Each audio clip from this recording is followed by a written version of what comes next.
Este é o canal Falando de Cidade, eu sou Ed Vieira, arquiteto.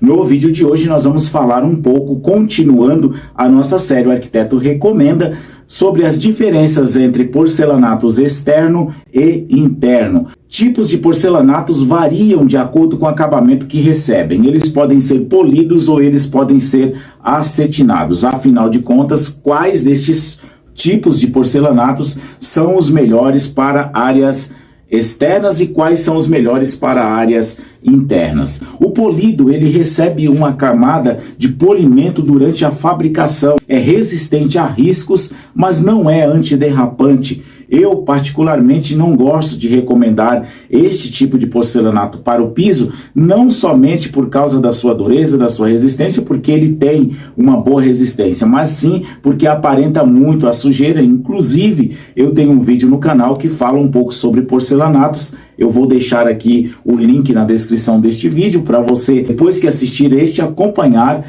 este outro vídeo no qual eu falo sobre as diferenças do porcelanato polido e do porcelanato acetinado. O porcelanato acetinado, ele recebe um tratamento de escovação que dá à superfície uma microtextura. Ele proporciona aconchego quando você instala ele em um ambiente. Olha, quais as diferenças básicas aí do polido para o acetinado?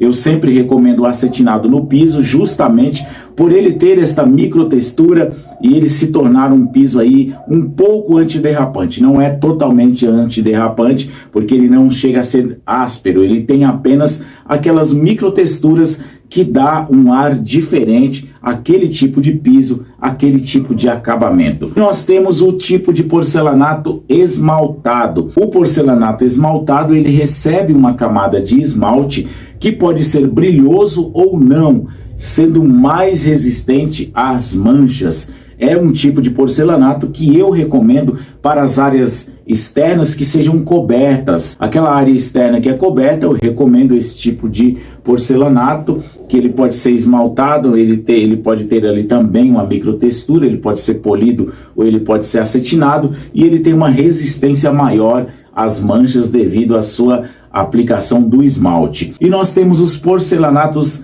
naturais, que são considerados naturais porque eles simulam as texturas naturais de pedras, de madeiras, por exemplo, e eles têm essas texturas naturais. Além do que, tem um outro ponto muito importante que eu recomendo para você. Um porcelanato externo, é importante que ele tenha um PEI entre 4 ou 5. O que é esse PEI? É a resistência daquela camada de esmalte sobre o porcelanato. Você precisa escolher, quando você for comprar o seu porcelanato lá na loja, um porcelanato que tenha um PEI entre 4 ou 5. Chega para o seu vendedor e fala assim: olha, o meu arquiteto me falou que eu preciso escolher um porcelanato que tenha esse tipo de coeficiente, este PEI entre 4 e 5, porque ele vai ter uma resistência maior. Uma outra característica que é importante também você observar são os tipos de acabamentos que podem ser desde os retificados,